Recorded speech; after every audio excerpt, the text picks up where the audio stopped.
Nasa grocery siya nang marinig niyang may tumatawag sa pangalan niya. Paglingon niya, nakita niya ang kaibigan niyang si Errol. May tulak-tulak itong postcard na punong-puno ng grocery items. Errol! Masayang-masayang bati niya rito. Saka niyakap ito ng napakahigpit. Kumusta ka na? Heto, still single. Ikaw, kumusta ka na? Nagulat ako na mabilitaan kung bigla kayong lumipad mag-anak sa Canada. Oo nga eh, aniya rito. Wala ning isa silang pinagsabihan ng mga nangyari, kaya nagulat maski ang mga kamag-anak nila nang malamang nasa Canada na silang buong mag-anak. Pasensya ka na ha, mahabang kwento. Kibit balikat na sabi niya rito. My God, mabuti naman nakita tayo dito. Kumusta na nga pala ang Santa Elena? Marami na nagbago, marami ng buildings. Sobrang laki ng development sa loob lang ng 5 years. Anitong nakangiti sa kanya. Mas lalo kaya tang gumaganda ngayon, Amira, ha? Na hindi ka tumanda. Salamat. Kumusta na sina Kuya Efren? Ayun, wiling-wiling gusto sa Canada. Nananaba nga eh. Natatawang sabi niya rito. Wala ba silang planong magbakasyon dito? Nagkibit siya ng balikat. Mabuti naman na isipan mong magbakasyon sa Pilipinas. Or are you staying here for good? Hindi ko pa alam eh. Nakita ko minsan yung husband mo sa Santa Elena ha. Makikibalita nga sana ako tungkol sa'yo. Pero hindi naman niya ako kinausap. Hindi ko na yata magiging kaibigan pa ang asawa mo kahit kailan. Hindi ko alam kung bakit mainit ang ulo nun sa akin.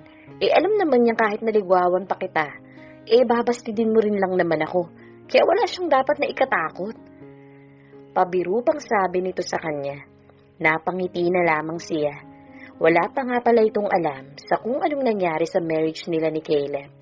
Every year ba umuwi kayo ng asawa mo?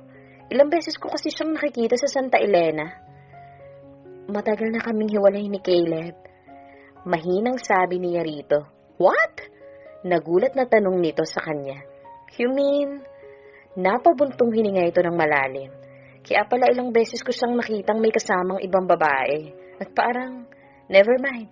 Sabi nitong hindi na itinuloy ang sasabihin. It's okay. Kaya rin naman ako umuwi rito para sa annulment. May kanya-kanya na kaming mga buhay. Kaya hindi na ako apektado kahit ilang babae pang makita mong kasama niya. Anyway, may karelasyon na rin naman ako. Gulat na gulat si Errol sa ibinalita niya. Alam kasi nito kung gaano niya kamahal si Caleb. Ikaw ang pinakahuling naisip kong magkakaroon ng failed marriage. You were a perfect match. Napangisi siya. Perfect match? Isang malaking palabas lang ang lahat ng yun. Bigla'y naisip niya kung bakit nagkakasundo sina Karina at Caleb. Parehong magaling magkunwari ang mga ito. Yun na ang last na papayagan ko magkaroon ng ugnayan si Gertrude kay Karina.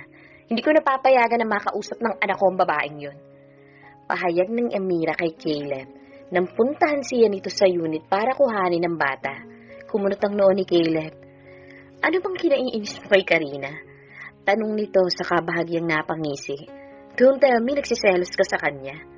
Mapaklangit yung pinakawalan niya. Don't flatter yourself too much, Caleb.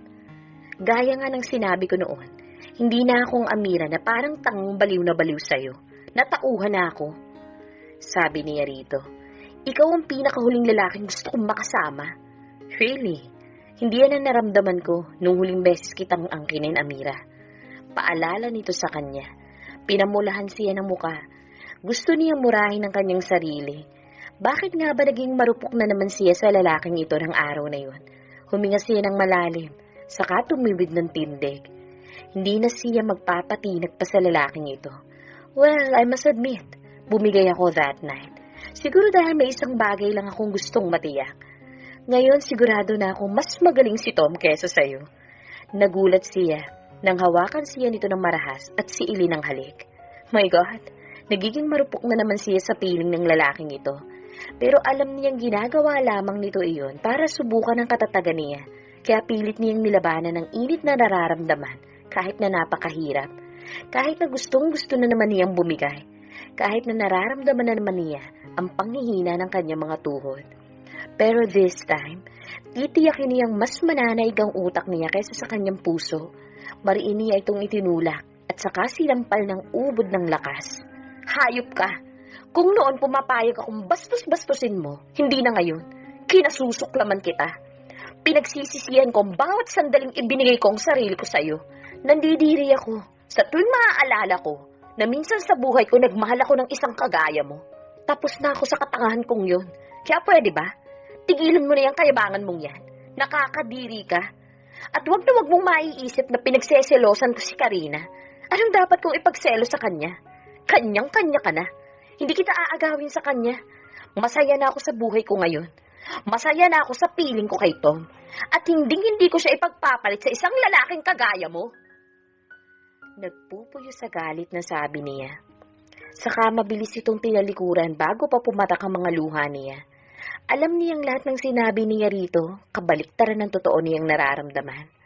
Oo, galit na galit siya rito, and yet hindi sapat ang galit na nararamdaman niya para tuluyang maglaho ang pagmamahal niya sa lalaking ito. Ewan nga ba niya kung bakit ganito katanga ang puso niya. At aaminin niya, totoo naman pinagseselosa niya si Karina dahil kahit na kailan, hindi siya tinrato at minahal ni Caleb. Samantalang ang babaeng yun, hayun, niloloko na nga ito. And yet, hibang na hibang pa rin dito ang kanyang dating asawa. Ang sakit. Ang sakit isipin na kahit kailan, hindi naman naging sa kanyang puso ni Caleb. Nagpupuyos ang kalooban ni Caleb habang sinusundan ng tingin si Amira. Ang sakit isipin na kahit anong gawin niya, hindi na niya may babalik pa ang dati nitong pagtingin sa kanya. Tuluyan ang naagaw nito ang puso ni Amira sa kanya. Napatiim siya sa kanyang mga baga. Daddy! Nakangiting sabi ni Gertrude nang makita siya. Excited itong nagpakarga sa kanya. Si Gertrude na lamang ang meron siya at titiyakin niya na magiging mabuting ama siya para sa bata.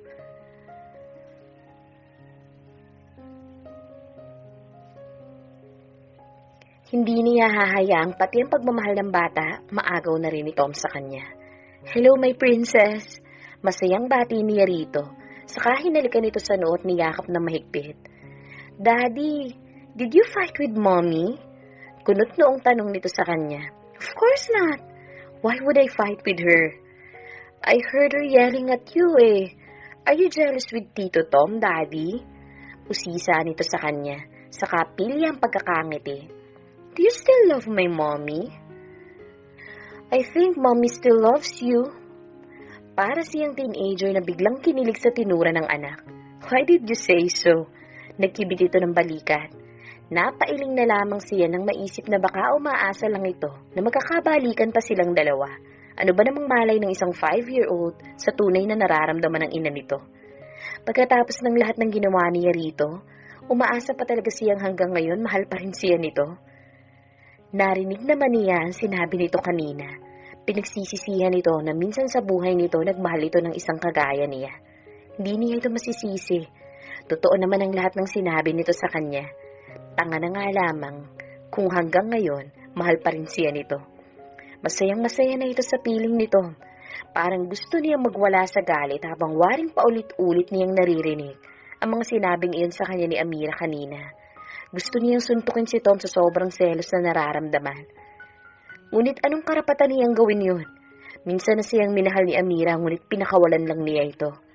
Hindi na niya may babalik pa ang mga nangyari, kahit na ano pang pagsisisi ang gawin niya. Pinairal kasi niyang matinding galit. Hinayaan niyang imanipula siya ng kanyang ninong Samuel. Ngunit kung malalaman lang sana ni Amira na sinuong niya ang buhay para mailigtas lamang ito, may pait sa mga labing napangiti siya.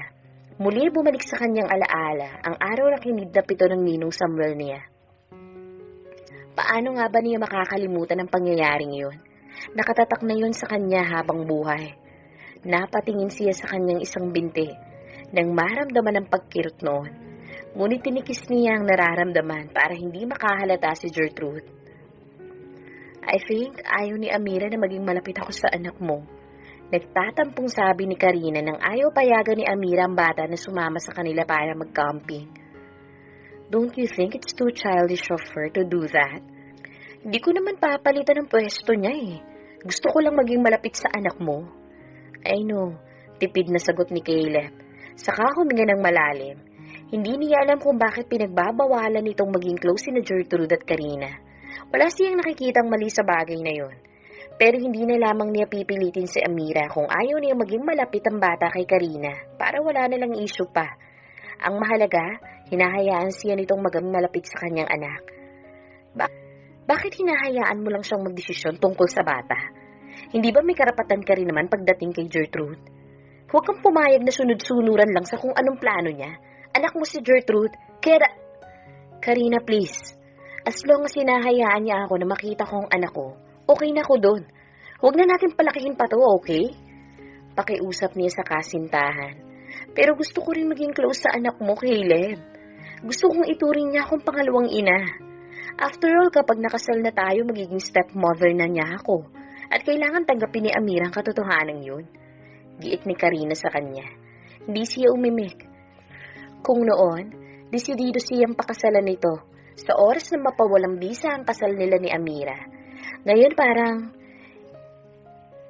naguguluhan na siya. Parang ayaw na niya makipag-cooperate sa isinasampang annulment ni Amira. Iyon yata ang pinakahuli niyang gustong mangyari sa kanilang dalawa. Ang mapawalang bisa ang kanilang kasal. Iniisip pa nga lamang niya na magpapakasal si Amira kay Tom sa oras na mapawalang bisa ang kasal nila. Parang gusto niyang magwala sa galit. Hindi naman ganun kadali ang mag-move on, lalo pat nagbabalik na naman ito sa buhay niya. Sa bagay, hindi naman ito nawala kahit na kailan. Aaminin niya na sa loob ng 5 taon na pagkakahiwalay nila, hindi ito nawaglit sa isipan niya. May mga sandali pa nga na napapanaginipan niya ito. Kung hindi nga lang siguro sa presensya ni Karina, baka nawala na siya sa kanyang sarili sa sobrang pangungulila na nararamdaman niya. At aaminin niyang kahit noong naghiwalay sila ni Karina noon, hindi siya nasaktan ng gaya ng sakit na nararamdaman niya nang mawala si Amira. Ilang beses niyang tinangka na puntahan ito sa Canada, ngunit palagi, dinadaig siya ng alalahanin. Lalo pat alam niyang masaya na ito sa buhay nito na wala siya. Pero ngayon parang gusto niyang pagsisihan ng naging duwag siya. Gusto niyang pagsisihan na hinayaan niyang mahulog ang loob nito kay Tom. Dahil pilit man niyang itanggi sa puso at isipan niya, nagsusimigaw ang katotohanan na mahal talaga niya ito. Mahal niya ito noon pa, nung una pa lang nang nakita niya ito. Mas lalo pa niya itong minahal ngayon. Wala na nga yatang sandali na hindi niya pinagsisisihan ng lahat ng mga pasakit na binigay niya rito. Caleb, how about isuggest natin kay Amira at Tom na mag-double wedding na lang tayo? Narinig niyang tanong ni Karina sa kanya. Ha? Hindi mo man lang ba ako papapasukin sa loob? Tanong ni Karina kay Amira, nang bigla na lamang itong sumulpot sa unit niya.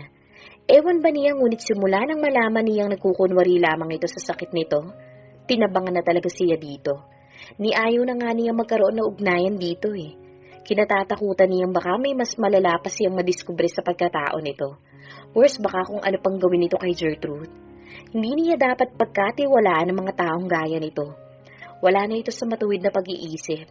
Sino ba naman kasing matinong tao magpapanggap na may sakit na cancer? Kung ginagawa ito noon para lamang magpapansin, hindi ito nakakatawa. Imagine ang labis na pag-aalala ng mga taong malapit dito. Iyon naman pala niloloko lamang nito ang lahat ng mahal nito sa buhay. Ano pa bang kailangan natin pag-usapan, Karina? Malamig na tugon niya rito. Ano bang problema mo? Bakit parang may atraso ako sa'yo kung ituring mo ako? Don't tell me may galit ka sa akin dahil kay Caleb. Bago pa man maging kayo, ako na ang mahal niya. At never ka naman niyang minahal, alam mo naman yun, hindi ba? Napangisi siya. Sayong-sayo na ang asawa ko. Idiniinay niya talaga ang salitang asawa ko. Para ipaalam dito na sa kanilang dalawa, siya pa rin ang higit na may karapatan kaysa dito. Kung tutuusin, kabit lang ito. Kahit pa nga sabihin niya ito talaga ang mahal ni Caleb. Huwag kang mag-alala, wala akong balak na agawin siya sa'yo. Lumalabas na ang tunay na kulay mo. Ayoko na kasing magkunwari kaya please lang Karina, tigilan mo na ang pagbabait-baitan mo dahil kilalang kilala na kita. Prangkang sabi niya rito. Alam ko kung sino kang talaga. And what exactly do you mean by that? Maang na tanong nito sa kanya. Tinignan niya ito mula ulo hanggang paa. Sorry, pero hindi na ako makukuha ng acting mo. Ngayon ko lang na-realize na pinlano mo pala ang lahat ng to since day 1 na magkakilala tayo. Sabi niyang bahagyang napaismit. Bakit hindi mo pa ako diretsahin? Ano ba talagang ibig mong sabihin, ha? Piko na pikong sabi ni Karina sa kanya. Hindi niya alam kung matatawa o magagalit sa galing nitong magkunwari. Hindi mo talaga alam kung anong ibig kong sabihin, ha, Karina? Matiim na tanong niya rito. Narinig ko ang pag-uusap ninyo nito. Alam kong hindi totoong may cancer ka. At alam ko rin na hindi mo naman talaga gustong magkaanak. Kaya huwag mong gamitin si Gertrude, pwede ba? Natigilan si Karina sa sinabi niya. Nagulat ka ba? Natatawang tanong niya rito. Hindi mo yung sasabihin kay Caleb. Hindi ba, Amira? Nag-aalalang tanong nito sa kanya. Please, Amira. Nakikiusap na sabi nito sa kanya. Huwag kang mag-alala. Hindi ko ugaling makialam sa buhay ng may buhay. As long as hindi apektado ang anak ko. Pero oras na maapektuhan ng bata sa kalokohan mong yan, yun palang binabalaan na kita, Karina. Matapang na sabi niya rito. Please, Amira. Nakikiusap ako sa iyo. Ayoko makarating kay Caleb na gawa-gawa ko lang ang tungkol sa sakit ko. Nakikiusap na sabi ni Karina. Habang tumutulo ang mga luha, kinuha pa nito ang dalawa niyang kamay at pinisil ng mariin. Mahal na mahal ko si Caleb at ikamamatay ko kapag nawala siya sa akin. Bakit ba kailangan mo magsinungaling sa kanya in the first place? Nagtatakang tanong niya rito. Hindi naman na nito kailangan mamalimos ng pag-ibig rito. Dahil tiyak namang mahal na mahal ito ng kanyang dating asawa. Hindi kagaya niya na ginawa na ang lahat. And yet, hindi naman siya minahal ng lalaki kahit nakatiting lang. Kung tutuusin nga, napakaswerte nito kay Caleb dahil nakita niya kung paano ito alagaan ng lalaki. Samantalang siya, sa loob ng panahon na naging mag-asawa sila, wala naman itong ginawa kundi saktan ng damdamin niya. At magpahanggang ngayon, matagumpay pa rin siya nitong nasasaktan. Mahal na mahal ka ni Caleb. Kaya hindi ko maintindihan kung bakit kailangan mo magpanggap na may sakit ka. I don't get it, Karina. Wala akong makitang dahilan para sa mga drama mong yan. Napakurap-kurap si Karina, saka humihikbing nagsalita. Simula na magkabalikan kami. Hindi na siya naging kasing init ng dati. Hindi ko na nararamdaman yung pagmamahal na gaya ng dati. Kaya, kailangan ko magpanggap na may sakit. Para lang makuha ang atensyon niya. Umiiyak na sabi nito sa kanya. Napailing siya. Alam niyang hindi totoo ang sinasabing yun ni Karina. Kitang-kita niya kung paano ito alagaan ni Caleb. Kitang-kita rin niya kung gaano kahalaga si Karina para dito. Kaya hindi na nito kailangan pang mamalimos ng atensyon mula sa kanyang dating asawa. Malaking kalokohan ang paliwanag nito. It does not make sense. Naiiling na sabi niya rito. Alam ko kung gaano ka kamahal ni Caleb. Kaya pwede ba, Karina? Totoo ang sinasabi ko sa'yo. Giit nito sa kanya. At alam ko kung bakit nawala at nagbagong pagtingin niya sa akin. Malakas na sigaw nito. Nang dahil sa'yo. Inagaw mo ang lahat ng nararamdaman para sa akin ni Caleb. Inis na sabi nito. At alam mo bang sa tuwing napapansin kong ikaw ang nasa utak niya, habang ako ang kasama niya, gustong sumabog ng dibdib ko sa galit. Natigilan siya. Akong katalik niya pero sa tuwing nananaginip siya, pangalan mong sinisigaw niya. Ano sa palagay mong mararamdaman ko, ha, Amira? Hindi totoo yan. Sinasabi mo lang yan dahil gusto mong paluguran ng damdamin ko. Napapailing na sabi niya rito. Nasaksihan niya kung gaano pahalaga ni Caleb si Karina, kaya imposibleng sinasabi nito sa kanya. Nagsisinungaling na naman ba ito para pasakayin siya? Kung ano man ang pinaplano mo ngayon, I won't buy it, Karina. Kaya pwede ba? Umalis ka na. At huwag mong madamay-damay ang anak ko sa kalokohan mong yan. Ngayon palang binabalaan na kita. Amira, tama ng pagpapanggap, Karina. Alam mo sa umpisa pa lang, di naman tayo naging magkaibigan. Kaya utang na loob, lubayan mo na ako, pwede ba? Huwag mo na akong idamay pa sa mga kalokohan at kasinungalingan mo. Kung ano man ang plano mo, ngayon pa lang sinasabi ko na sa'yo, tigilan mo na yan. Tantanan mo na kaming mag-ina. Wala akong pakialam sa inyo ni Caleb, as long as hindi nyo ginugulo ang buhay naming mag-ina. Ngunit oras na idamay mo kami sa kalokohan mong yan, talagang makakatikim ka sa akin. Galit na sabi niya rito. Saka mabilis itong pinagsarhan ng pinto. Naiiyak siya sa sobrang galit habang naglalakad patungo sa kanyang kwarto. Ha? At gagawin pa siya nitong dahilan sa kasinungalingan nito. Kesyo simula nang dumating siya sa buhay ni Kaylet na wala nang pagtingin ito kay Karina. May pait sa mga labing napatawa siya.